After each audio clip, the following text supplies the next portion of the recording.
Perfect. That would be it. Now we're recording. Yay. Okay. All right. And on to our next panelist. We have Julia Murphy. She is a creative strategist and fund development expert. She has dedicated her career to serving the LGBTQ community in Lake Worth, Florida, by spreading awareness, promoting pride, and creating and celebrating safe spaces at the Compass Community Center. As Chief Development Officer, Julia shapes agency strategy that includes programs such as fundraising and cultivation events, annual appeals, corporate and foundation giving, major gifts, prospect research, donor stewardship, and database management. Say hi, Julia. Hi, everybody. I'm happy to be here. We're happy to have you. And then finally, we have Cheryl Ann Wadlington. Cheryl Ann Wadlington is a global change agent and leading consultant in the field of personal growth.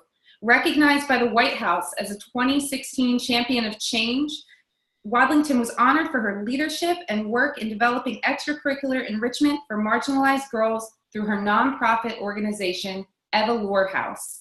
Since 2004, the organization has delivered award-winning empowerment programs to more than 1,400 teen girls of color experiencing unique social and emotional challenges and barriers to success. Say hello, Cheryl. Hi everyone, and thank you for having me. Thank you all for being here. So we're gonna dive right in. And I first wanna talk about the numbers around gender equity. Some people say it's a myth. So the best thing that we can do is check out studies to see what's really happening in the nonprofit community. I would like to start with Carrie. Let's talk about your research on this subject, which became the 74% project. First, what inspired you to spearhead this? Yeah, so at the Bear Center, we've been conducting a biannual wage and benefit study for nonprofits since the year 2002. And every year we had to report that women executives were paid less than their male counterparts. So when we started in 2002, we reported that women made 67 cents on the dollar. In 2004, it was 69 cents on the dollar. In 2006, it was 63 cents on the dollar. And frankly, we were getting tired of reporting this inequity, and we wanted to do something about it. The first thing that we wanted to do was dig a little bit deeper. So while the wage and benefit study is a valid and useful tool, it is a self-selected sample, and we wanted to do a more comprehensive study to see if this wage inequity was more pervasive or if it was just limited to the people that were participating in our study. So we received a very generous grant from a local foundation that enabled us to more intensively study the lives of women in the nonprofit sector over a 3-year period of time. Awesome. And so, do you want me to talk a little bit about our findings? Yes. Okay, so as part of the study, we randomly sampled about 600 organizations in our region, and we are located in the Pittsburgh region, so we looked at the 10 counties in the Pittsburgh metro region. And we used information from their 990s, which is the tax documents that organizations file with the IRS. And we were looking at specifically the gender of the executive's total compensation, and the gender of the board chair. And we looked at all of that data over a 3-year period. And so there were a lot of different findings that we found, but one of the big takeaways was that we found that so 74% of the nonprofit sector in our region is female, hence the name of the project, the 74% Project. So even though women are a majority of the sector, we found out that they're really underrepresented in every level in both their role as executive and and their role as board chair. So you can see on the chart there. And just as a side note, so when we talk about small organizations, we're talking about organizations with budgets under $1 million. Midsize is 1 to 7 million, and large is more than 7 million. So you can see from this slide here that across the board, women are really underrepresented as executives and board chairs. And you can see that the gap is more pervasive in the large organizations, but it exists throughout. And then we also, as I mentioned, we had looked at the gender of the board chair because we wanted to see how the gender of the board chair and the gender of the executive, how that was related to total compensation. And we found out that regardless of organizational size, a male executive with a male board chair was paid significantly more than a female executive with a female board chair. And so if you look at the slides there, you can see the difference, you know, that where an average man an average male with a male board chair is making more than twice as much as a female with a female board chair in a large organization. And if you go to the next slide, you can see that this gap, this is true. So this is true regardless of organization size, but it's largest in the large organizations. And so you can see that there that the gap widens as the size of the organization increases. So, you know, that's the 2-minute recap on a 3-year research project, but we found a lot of interesting things, but this was sort of the big takeaway, that we work in organizations that are committed to social justice, and yet we aren't ensuring social justice for the people that work in the nonprofit sector. And that although women make up the majority of the workforce, they're really underrepresented in positions of leadership, and they're earning less than their male counterparts. Thank you so much, Carrie, and thank you so much for sharing about your work through the 74% project. Having data, I think, is critical to being able to talk about this, because nobody can refute that. So thank you so much. My pleasure, thank you. Next, we're going to talk about the Women's Impact Initiative, which Tycely is the chair. It is sponsored by the Association of Fundraising Professionals, and I'd love for you to talk about what are the goals of this new program and how are you working to achieve them? Absolutely. Thanks, Emily. I just want to make sure that everyone's able to hear me okay. We had some comments coming in through the chat function earlier that the volume was a little low. So just making sure everyone's able to hear. All righty, so I'm gonna echo a lot of what we've heard from Carrie. Carrie, thanks so much for introducing some really important nuggets for us to build from. The Association of Fundraising Professionals recently launched a Women's Impact Initiative. We launched the initiative on International Women's Day of this year. The Association of Fundraising Professionals is a membership-based organization. We have more than 30,000 members around the globe who are committed to advancing philanthropy, and the majority of them do so by serving as charitable fundraisers. Our members collectively raise $100 billion annually. And so it's really important to us as an association that our members remain healthy and happy in the profession, because they play a very important role in ensuring that the nonprofit sector has the necessary financial and human resources to fund great work. And so we decided to launch this initiative to learn more about the unique needs of women within the charitable fundraising field. And some of the areas that we're honing in on are pay inequity. And so we have learned that women tend to earn less than their male counterparts. We're also focusing our effort and energy on the leadership pipeline. While 70% of our profession takes into account women pushing and pressing the work forward, we only have about 30% of women represented in leadership positions. And so we're really committed to learning more about the leadership obstacles and ensuring that those women who have an interest leading teams and leading organizations have the necessary resources to do so. And we're also digging a little deeper to understand more about sexual harassment and how that presents itself within the fundraising industry. And so we have a bit more that we'll share with you, and we'll proceed to the next slide.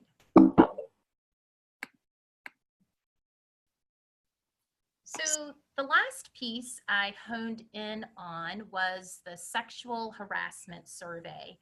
So the Association of Fundraising Professionals partnered with the Chronicle of Philanthropy, which is a leading publication in the nonprofit sector. I want to highlight that we had over 1,000 people complete the survey. And what we discovered is 1 out of 4 female nonprofit professionals had experienced sexual harassment. And that is obviously, it's the Chronicle of Philanthropy. For those of you that are curious, we'll share a link that'll give you a little bit more details about the survey itself. But what I just want to highlight is that we were really alarmed that nearly 25% of women, 1 out of 4, acknowledged that they had experienced some form of sexual harassment. We also learned, and we'll shift to the next slide, that in 65% of the sexual harassment cases, the perpetrator was a donor, and 96% of the perpetrators were male. And so this really introduced to us the fact that we needed to make sure that we were being intentional in helping fundraisers deal with issues that often came from donors, from people that held power and or positional power.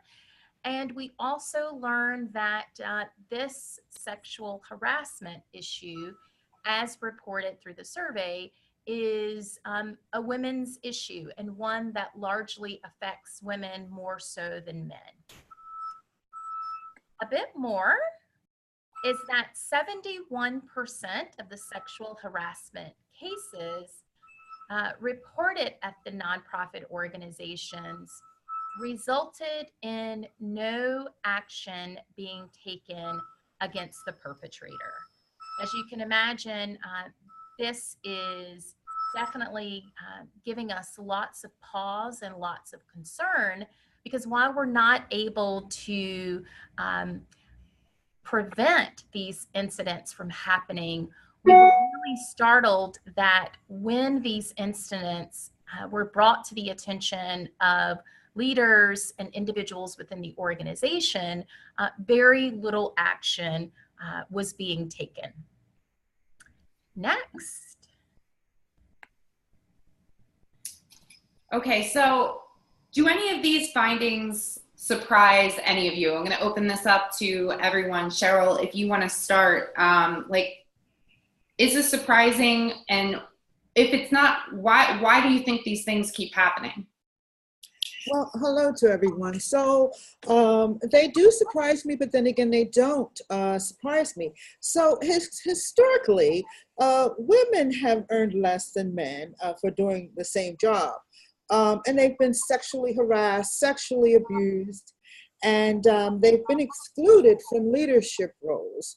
So this has happened before I was born, but I'm happy that we're here today to try to be a part of the change that we want to see in the world.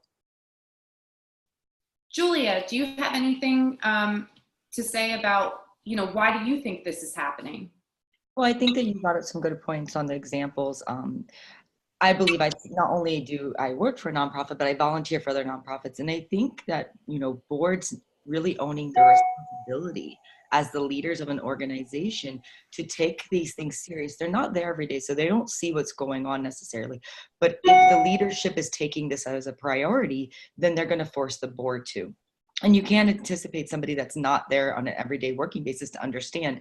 But if your executive team or your leadership team is making this a priority and bringing it to the report and not the board and not waiting to a board meeting, because the other problem is you have a board meeting possibly every month, who knows? But if you have an HR person, that's every single day somebody's there. So having the visibility and connection with the board and the leadership team is that's a priority, knowing that these things may come up and that they make themselves available to have important discussions as such. Because the thing is, you can't wait a month when something's happening. That emotional, mental, and physical stress on a person, if something does happen, is extremely important. And I think that there's a lot of times where you just get over it.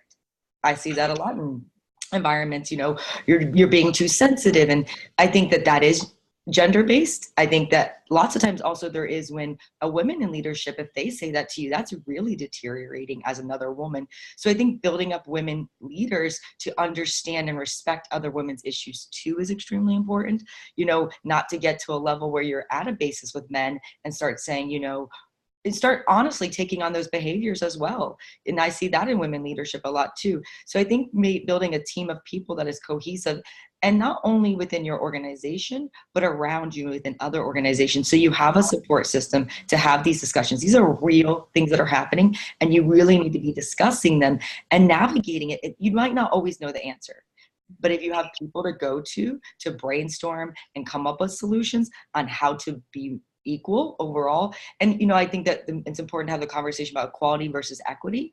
Those are two very different things. And I think sometimes we intertwine those two conversations. And I think that, it seems simple, but you really got to put those practices into place. And that's when the gender gap starts to not exist, because you are on the same playing field. Thank you. Thank Does you. anyone else want to add to that? Yeah, I sort of want to echo what Julia said, because I think she made a really good and important point about human resources. Because that's one of the things that we found a lot through our applied research is in most nonprofits don't have good human resource practices. We're talking about the vast majority of organizations, about 75%, this is nationally, 75% having budgets under $500,000, which means they have very limited resources to devote to HR staff and HR practices. And so as a result, we kind of have these inequitable practices that continue to perpetuate because there simply aren't enough resources to ensure progress. And I also think your point about the boards of directors owning their responsibility as employers is really important, because I think that they need to see their job as ensuring equitable pay, ensuring equitable resources are available throughout the organization. And I think all too often they don't see that and own that responsibility. So I think those were great points that you made. Awesome. Now we're going to talk about just some small actions, some things that we can do today and in our everyday lives at work and in our communities, and some things that are going to take some more time and collaboration of what can we do to create change. I want to open this up to all of you to be able to throw out your suggestions and maybe talk about some of your personal experiences in initiating things that actually worked for your organizations. Well, this is Cheryl.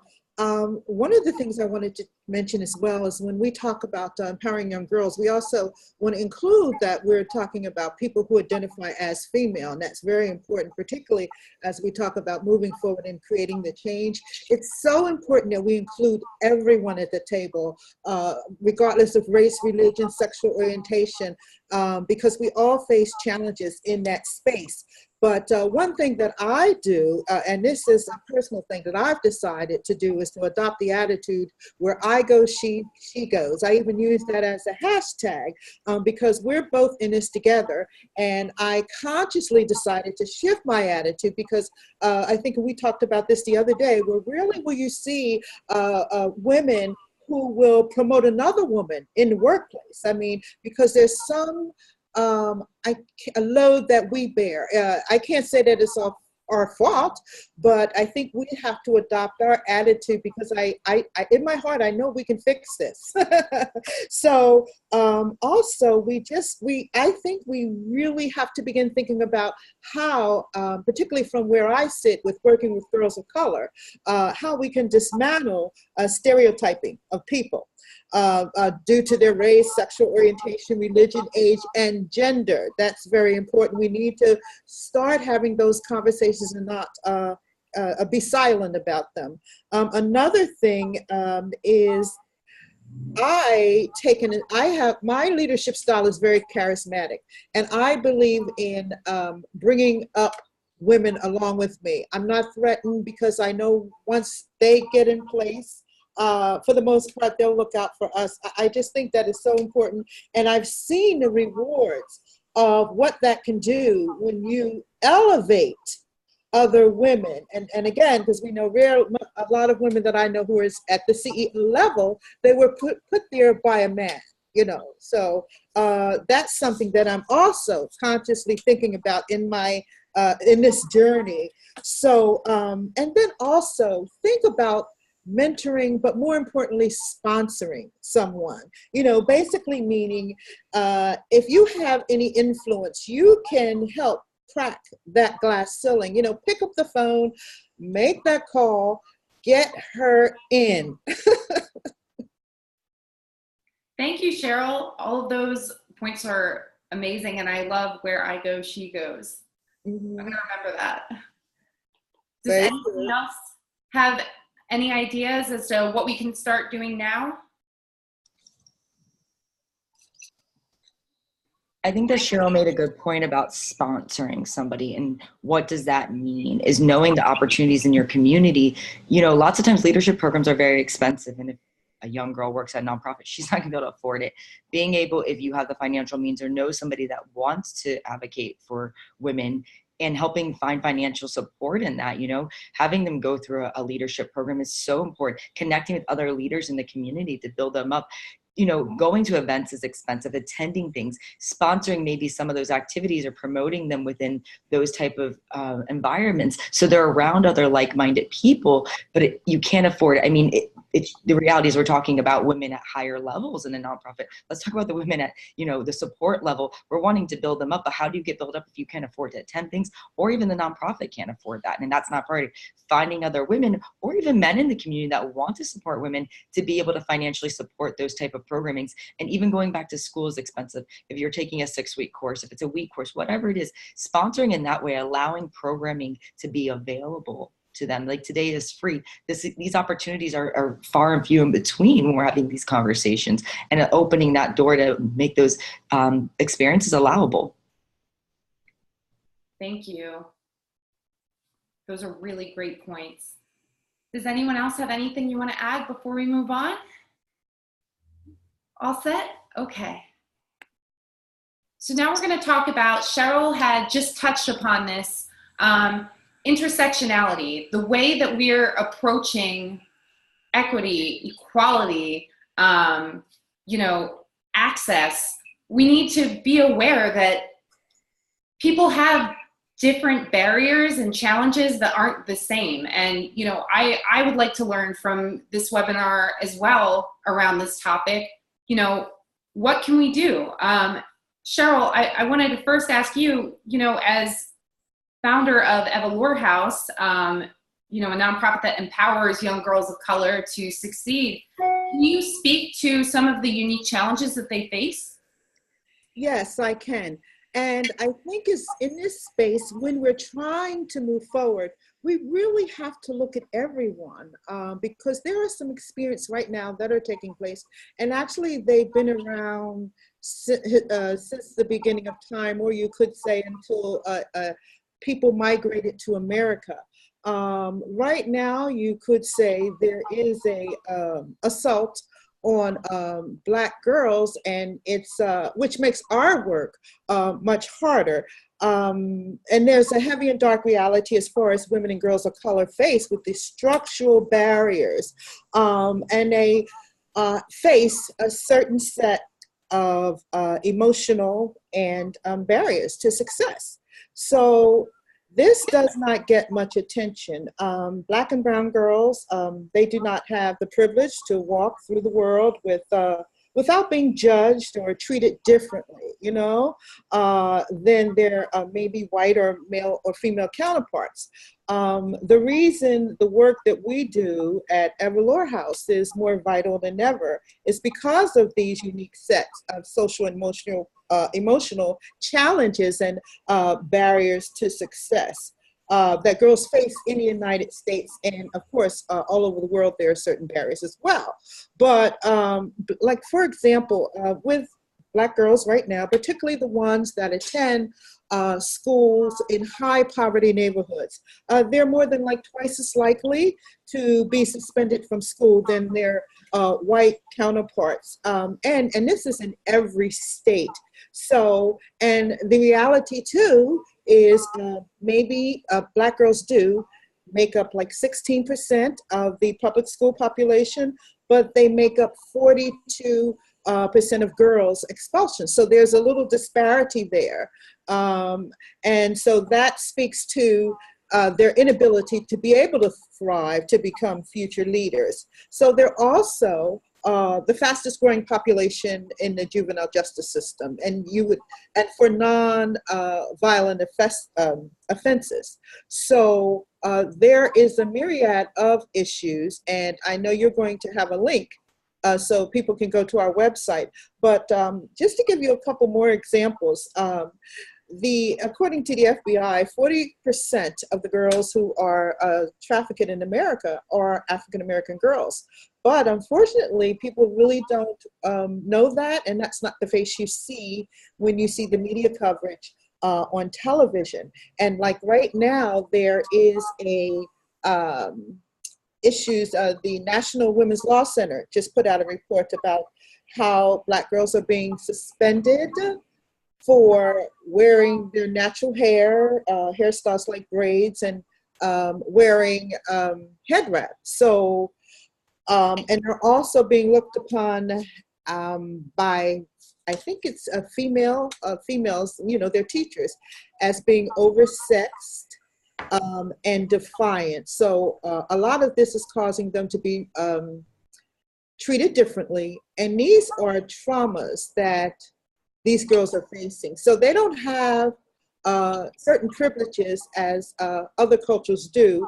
And they need help because the population that we work with are girls of color from low income backgrounds. So we specifically targeted them because we wanted to target girls who need help the most. So we do see when you invest in a girl, she can change the world. And out of all of the girls that we have worked with and empowered, our girls are going to top Ivy League schools. They're getting in law school. So, so when you're talking about the future too, because we do deal with Generation Z. And I believe that if it's any generation that is going to really change this world, as you can see from what the Parkland students are doing, it's going to be Generation Z. So I think that's a population that is really overlooked. It doesn't get any attention. So I wanted to bring that to the attention because our girls need to get up to speed. And when they are up to speed, all of us will benefit. Thank you so much, Cheryl. And thank you for the work that you do. It's incredible. And also thank you for sharing those statistics. I have not heard them. So bringing that to light is really important. And do you have in your resources, do you have the studies that you were mentioning?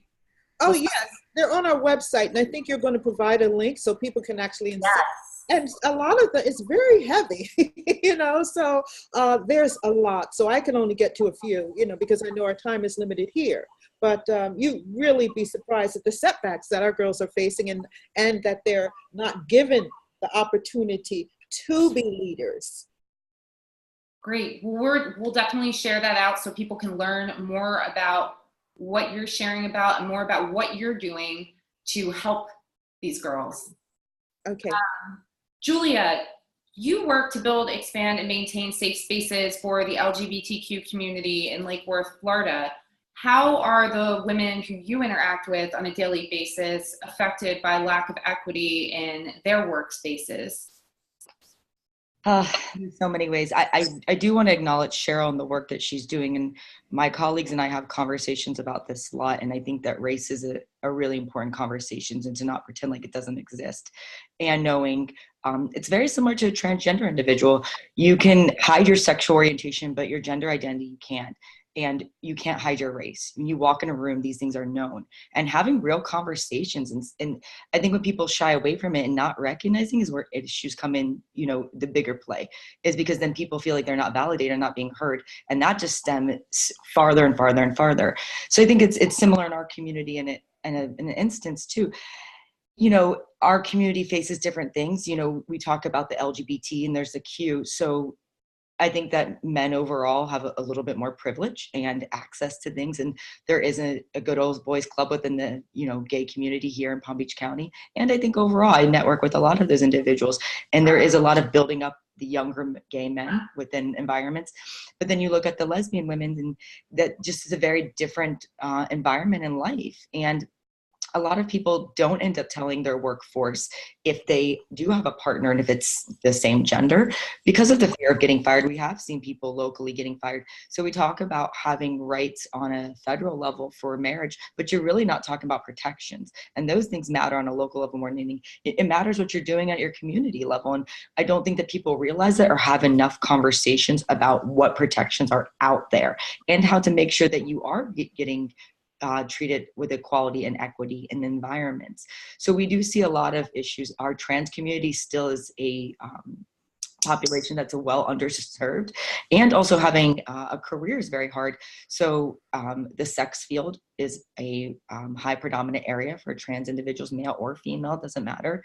And they're able to make their money that way. And, you know, you talk about people that are successful when they come out, they're not accepted by their family, they're not accepted by their friends, and they're definitely not accepted at work.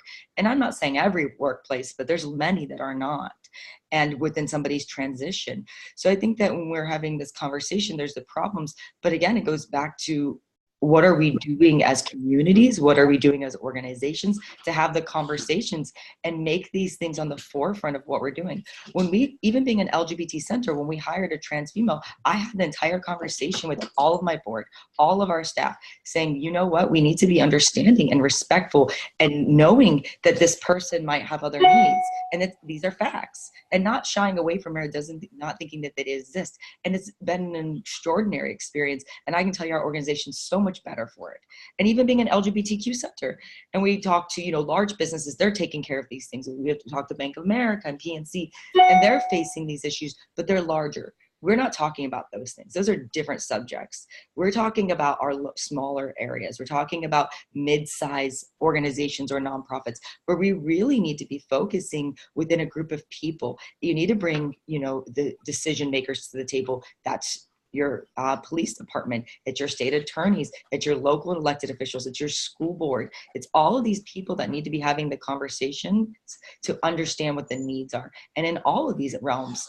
And I think that is where, when you're acknowledging it and this is on the forefront of your brain, that's when things actually change, because you're being aware of it. And Emily, I just kind of wanted to build upon Julia's points, which I think were extremely useful and helpful in framing why intersectionality is important.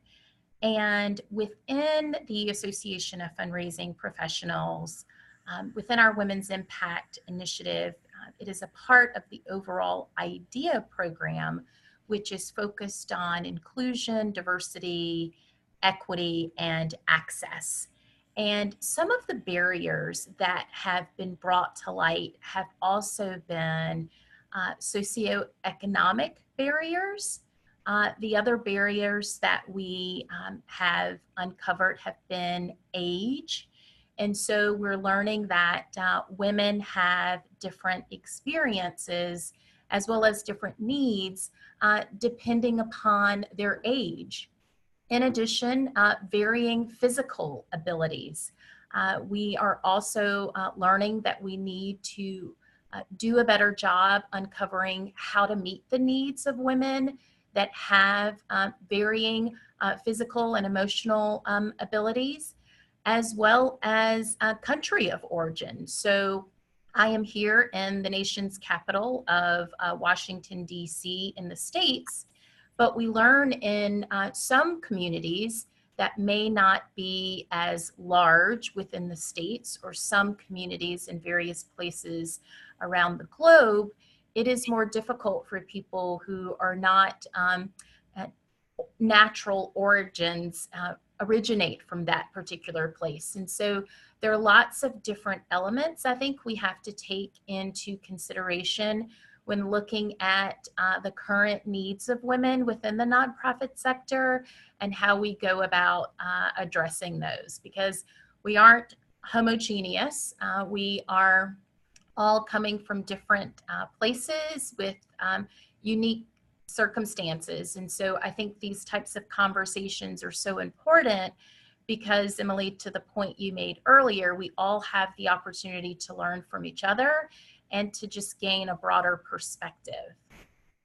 Thank you. Thank you so much, Tycely and Julia and Cheryl, for sharing about what we should be doing and about how we can, as part of our communities, be able to help other people who aren't experiencing the same things that we are, who might have more challenges. Thank you for that. You're welcome. We're going to shift gears to the topic of, oh, and I just wanted to say, if anybody watching, if you want additional resources, we are sending out a link from Cheryl.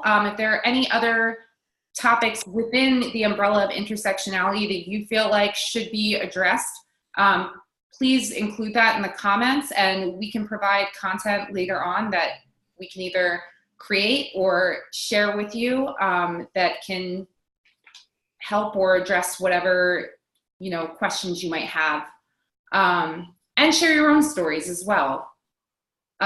So we're going to shift to the subject of allies.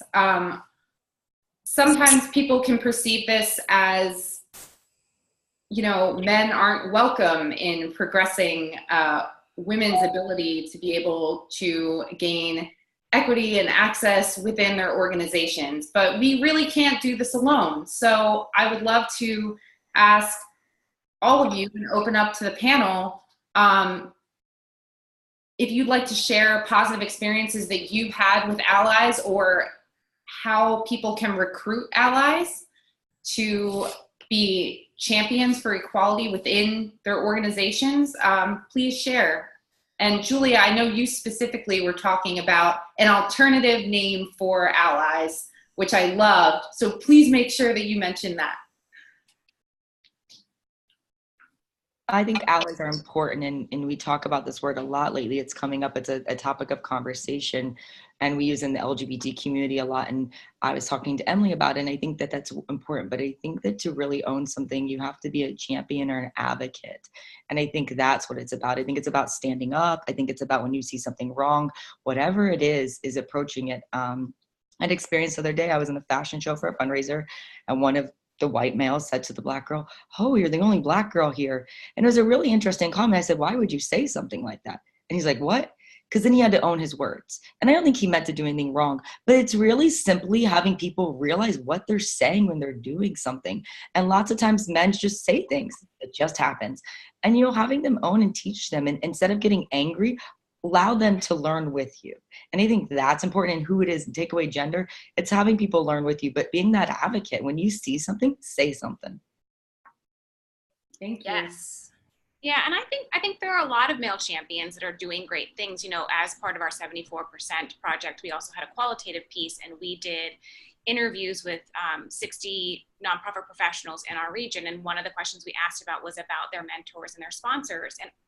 And almost I would not say everyone, but almost everyone, when they talked about who their mentors and sponsors were, they were almost always a male. So I think that is a testament to the work that men are doing. You know, I know when I did this research a few years ago, tech companies are, they often get a lot of flack for their inequitable practices. It's a predominantly white male field. But there are some companies like Salesforce that are doing really great things. You know, they started a program to ensure that women were being equitably paid, to ensure that women were present in every meeting, to ensure that women had the same opportunities for professional development, to ensure that women were being hired and promoted appropriately. So I think there's a lot you can do. I don't think you have to be the CEO of a Fortune 500 company. You know, like Julia was saying, it's simple stuff sometimes, like call it out. You know, a lot of times women don't receive recognition for their ideas and for their for their comments. So if you're in a meeting and you hear a woman that has a great idea, call it out. Say, hey, that's a great idea, or I really like that suggestion. I think, you know, giving women credit that they deserve is just, you know, a small step that we can do. But I do think that there are a lot of male champions that are doing a lot to advance women, and I think it's important that we recognize that. Yeah. And I'd like to add the experience I've had. I had a male chairman who was a very prominent person. So when it was time to fundraise, you know, the reality is sometimes they have a lot of those connections. And I have seen how that old boys network will just, they'll shell out money like it's a candy, you know. And, you know, from my experience, unfortunately, has been in one instance when this person was the chair, it was at least maybe 7 women who were at the helm of the people who could cut the checks to fund a particular event or project. And they wouldn't give me the money. They wouldn't give it to me at all. But when our chairman, who was a male, called and he told them to release the money, I got it within a week. So that's, you know, something interesting that we have to look at too. We have to look at us as females. And I'll just add, you know, from our perspective, Emily, similar to the point that you made earlier in introducing the importance of allies and champions and advocates, we were really unsure about how to incorporate men into the conversation and within the solution. But one thing that became very clear during our listening tours was that most people felt as if in order for us to drive for behavioral change, which is what we are really interested in doing, that we had to have an inclusive perspective on how we change behaviors, that it wasn't just enough to raise awareness, that we needed to identify behavioral change as an anticipated outcome. And in doing that, we needed to involve men in helping to support our desire to bring about behavioral change, as well as to deconstruct institutional practices that were serving as or presenting barriers for women. And so we learned that our membership definitely wants men to be a part of the solution.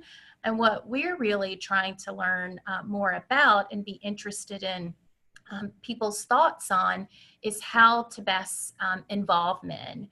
We heard a lot of women who had rightful concerns over would the involvement of men hijack the power of women, and how do you go about involving men without discounting or discrediting the participation of women. So really interested in hearing people's perspectives on this. We see this in the LGBT community a lot, and it's interesting that you bring this up. And I think the more you separate, the worse that the problem gets. I think it becomes, and we continue to see this in our politics right now, it's you against me, and there's nothing worse. So I think that women need to let go of that. I think, and I know it's hard, but you got to find the right men. And I will say this, you know, look at what men have in their lives. Like a man that has daughters, they're going to look at it from a very, very different point of view. When you're talking to men, if he's a single guy, no, he's not going to understand some of these things. But there's women that impact their entire lives. And it has to be how you're bringing up the conversation and how you're approaching it. But they have mothers, they have sisters, they have daughters, they have wives. And I think taking it from that angle and saying this is a conversation, imagine if that was your daughter sitting here. And I think that shifts people's minds. It's really how you're shaping it, the conversation.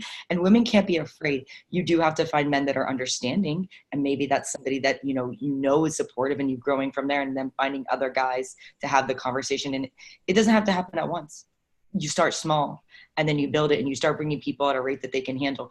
And there is a lot of, I think we're not recognizing, we haven't talked about the trauma that many women face when environments with men, not only about, being discriminated against or, but sexualization. And you have to find people that are maybe supportive. And that honestly might be a gay man in your community. As silly as that sounds, there might be one where there's not that barrier, and they're not going, and you have to look at the people you have to look at these elements of things. Sometimes it's not the preacher that's the right person. It's just honestly, and you have to find people that, like if you have a man in your life in some way, however that is, if it's a brother that is just sensitive and understanding, bring them to conversations, ask for their help.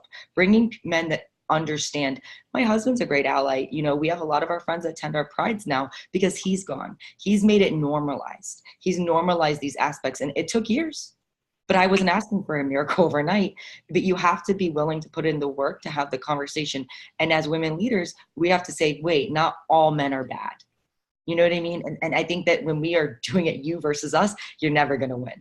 Right. It's as simple as that is. Mm-hmm. And I agree with Julia, but I also have to look at a point that you made about there's a lot of women who really have to heal themselves. You know, a lot of women that we see have been abused, raped, and mistreated, particularly also in those who identify as female, those in the LGBT community. I know myself, I have to get to the point where I'm comfortable. I can talk to anybody, but still from being a leader who works with young women, and we see a lot, you know, we see a lot of it happen to him.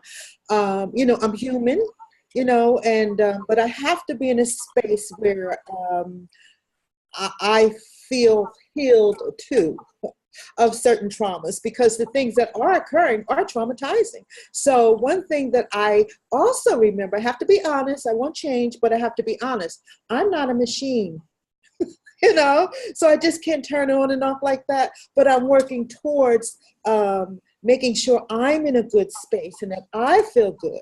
And that way I can be a better leader to bring forth the real change that we all want to see and deserve. Thank you, Cheryl. Thank you, everyone, for sharing. Does anyone else have anything that they want to add to our discussion about allies? Okay, I'm going to be sharing out. I do want to say one thing, Emily, real quick. I saw a comment in the chat, and I just want to make sure that they know that we were talking about allies, not men overall. We're talking about how you get allies in your corner for the things that you're looking at. So that's what the discussion was about. I just want to make sure I saw something in the chat. We'll also provide a link to the Women's Impact Initiative, which has information about inclusion in ensuring that the Women's Impact Initiative is just influencing other nonprofits, and how you can bring other people in who might not feel as though they're invited right away. So next, I just want to ask all of you, you know, how do you feel that we can turn this recent rise of activism and awareness into lasting change? So I'll just say that I think what's really, really encouraging about the increased awareness and visibility is that we are changing behaviors by changing what people believe. And I think we have to continue trying to influence people's thinking and to help people be intentional when it comes to processing thoughts, when it comes to recognizing unconscious biases. And I think that lots of gains have been made, and there's a great amount of work still ahead of us.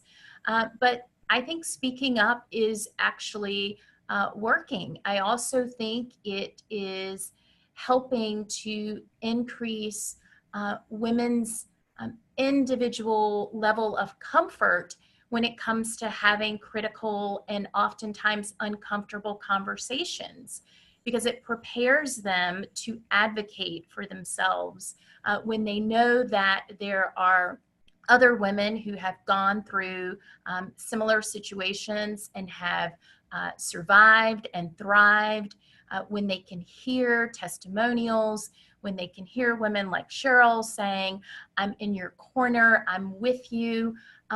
It makes these things that seem insurmountable, it gives us a little bit more hope, and it places the power back to women where it should be. And I think it enables women to continue pushing and pressing for the type of progress we all would like to see. Great. Carrie, did you want to add Yeah, I mean, I think Tycely's right. You know, I think that we are finding our voices, and what a powerful tool that is. You know, we're living in a time where women are finally able to speak out and to be heard, and I think that needs to continue. You know, I think that these movements have elevated consciousness. I think they have resulted in changes in attitude, changes in perception, changes in behavior. And I would just encourage everyone to continue to use their collective voices to inspire action, you know, not just paying lip service, but to taking action to ensure actual cultural transformation.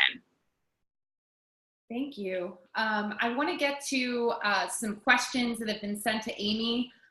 Did any of you have anything you wanted to add before we move to Q&A?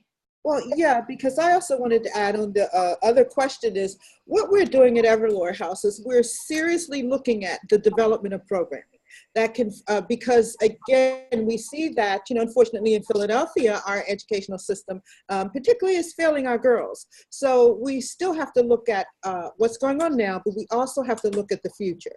And in terms of, you know, we can tell girls to use their voices, we can have them speak up, which they should when they're not treated fairly, but we also have to groom them. They need guidance, and we have to understand that these are young girls, their minds still, and in our case, we work with teen girls, their minds are not fully developed. So in our development space, you know, we've gathered some of the best educators and PhDs that we could find to put together solid programming that deals with the whole girl. So program that is gender responsive and culturally relevant and trauma informed, because this is what we see that our girls and those who identify as females are facing trauma.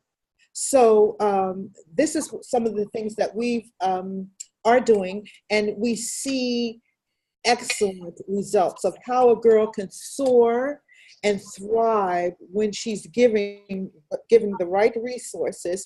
And a lot of this is emotional too, the healing on the inside. So having her advocate for herself is great. She must do that, but we also have to be in her corner to groom her so she can thrive and become those leaders that we all want women to be. Thank you, Cheryl. Okay, you'll see on your screen, we do have resources that were mentioned throughout the webinar. We'll add to that if you mentioned anything that you were looking for in chat. And I wanna just thank all of you for spending this time with us, and thank you to all of our panelists. You know, you're so busy and you took time out of your day to be able to share your insights and knowledge with myself and with everybody listening. We really appreciate it. So Amy, did you want to get to any questions that we had? So we have 2 minutes. That being said, we've already discussed that I guess we're all able to stay for a little while longer, and certainly to you guys viewing this, participating, understand and want to be respectful of your schedules. This part will be recorded as well, and if you care to stay, that's great, because I think we can get some questions answered in the next 10 minutes or so. So that being said, thanks everybody. Okay, so there was a great question here. Okay. And I also want to let everybody know that I did take those links that are in the slide, and they've been in the chat bar, so you can pull those there too as well, and they will be in the email, the follow-up email with the video. Okay, there was a question, are there any resources on figuring out salary? I'm only too happy to advocate for a higher salary, but I don't know what I should be asking for. I know other women in my position, but I don't know if they're being properly paid either. And this kind of builds upon another question, which is sort of like, you know, we have to fix this so that we're not continually kind of taking people down a lower pay grade kind of thing. So anyone want to field that question? Yeah, so I don't know what region this question came from, but as I mentioned at the beginning, in the Pittsburgh region, we do something called a wage and benefit study, where we invite organizations to provide, they actually submit to a research partner in California, so we only see aggregated information, but they provide the benefits and salary for each position within their organization, and then it comes back in an aggregated report so that you can actually look up the position and a description of the position to see if the job matches your job, and you can see based on a bunch of different variables, you know, sort of what the median pay range is, what the 25th percentile, the 75th percentile. So a bunch of different variables that you can look at to see, to ensure that you are making an equitable salary. I know that those resources exist throughout the country, that this actual study is done in numerous spots throughout the country. So that's always a great resource. Excellent. And I'll be happy to also share a resource. AAUW has some really fantastic online tools available when it comes to salary negotiations. And so I'll send the link out, and you'll also have an opportunity, depending upon where in the globe you're tuning in from. If you're in the States, there might be an opportunity for you to actually attend one of the in-person workshops. But they have an aim of training 10 million women in salary negotiation, and they've got some really fantastic programming around that, as well as leanin.org. So I will share these links so you can learn a bit more. Excellent, thank you. And I do want to say, I mean, there are hundreds of people on this call today. And so all of the questions, obviously we can't get to all of them, but I'm trying to pull out some on various topics. So now kind of switching gears a little bit and going back to that the statistic about harassment and donors, and you know, a lot of women are in that position. And I had an anonymous question that said, I noticed the majority of sexual harassment happens with donors. How can leaders at nonprofits draw a clear line of behavior that is not tolerated without being afraid of actually losing major donors that harass their staff? But wait, there's more. There's in addition to that question, do you have any recommendations on how to follow up with donors who may represent a business or institution who may have had or who may have sexual harassment policies in place?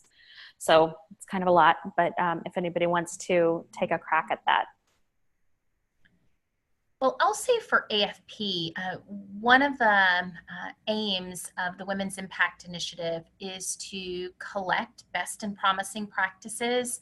And so if there's anyone on today's webinar where your company, your organization, the culture has gotten it right, I would love to hear from you. We'd love to highlight some case studies.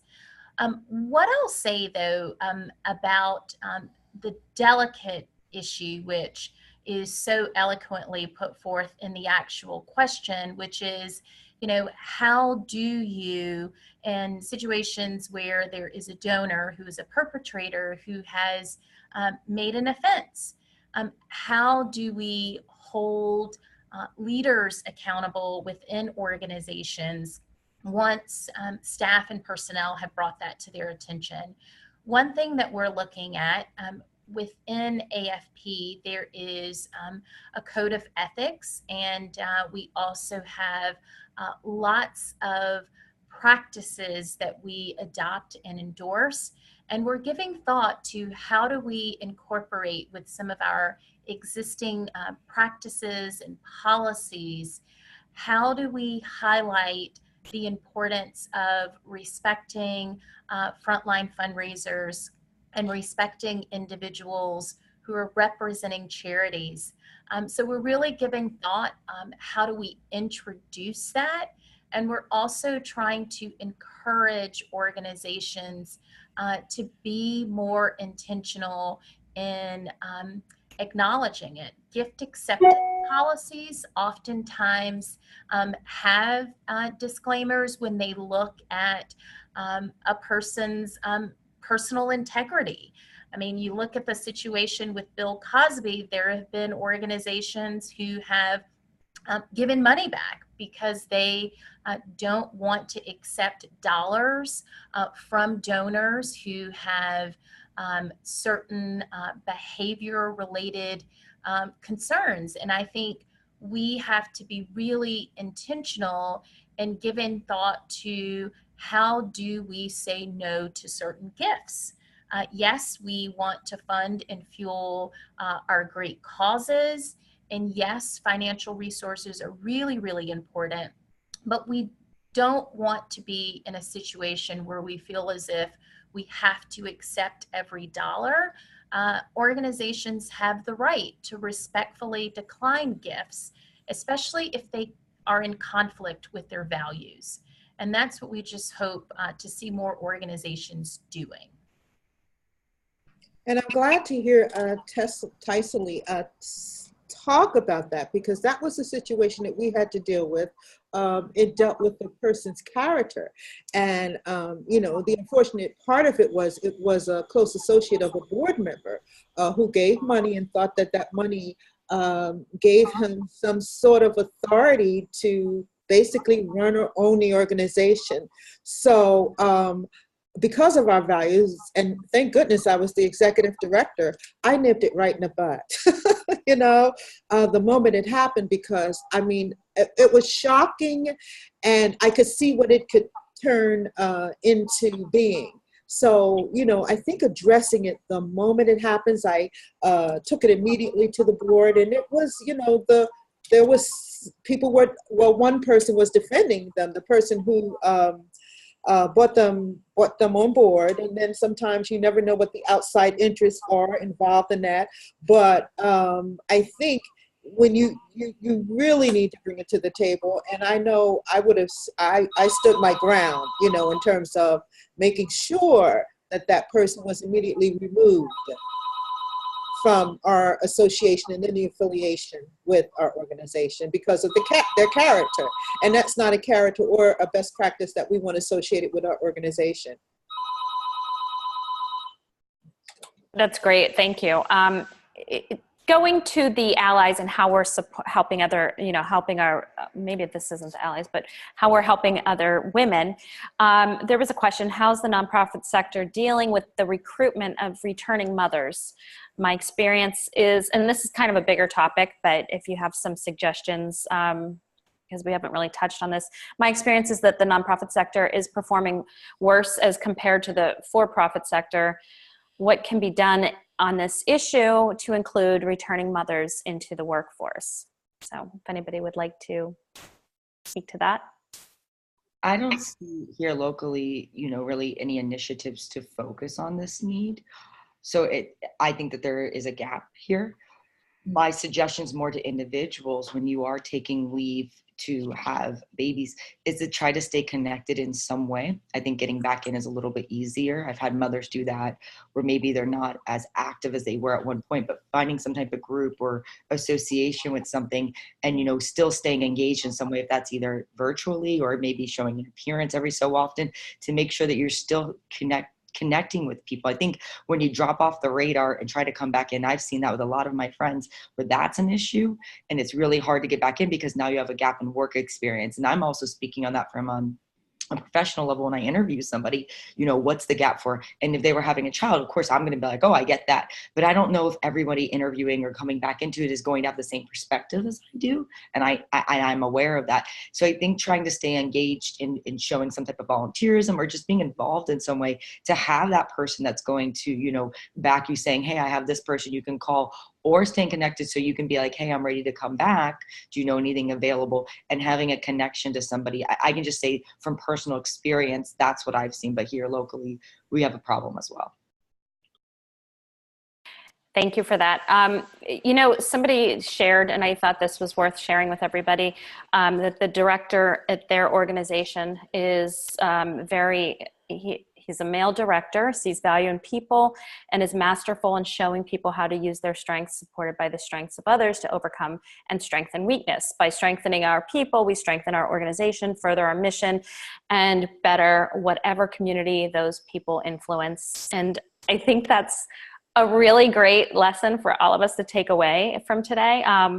That said, you know, there are tons of questions. We can go on for another hour, but I want to be respectful of everybody's time.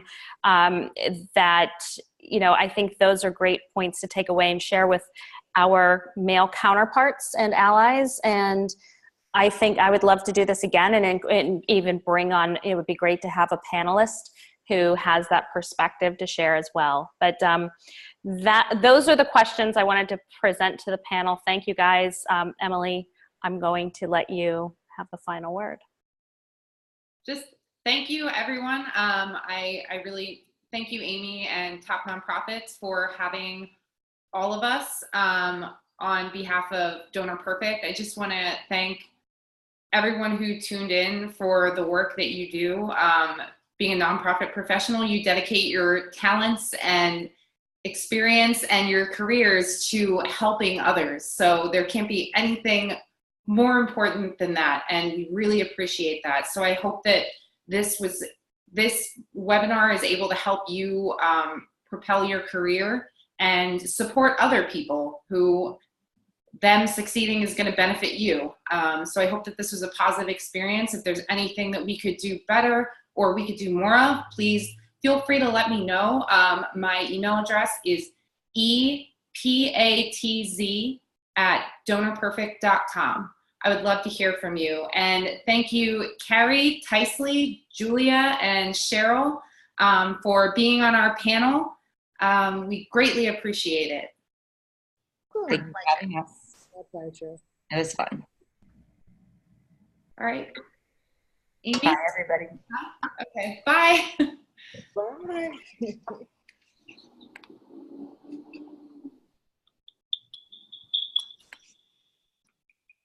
Okay, so what do we do now? Close off? You can close here.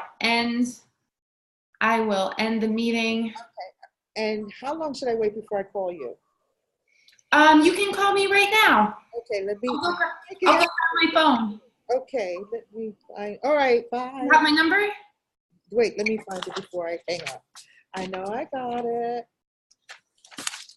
Okay. Got it. All right, I'll call you. Awesome. Thank you. Huh?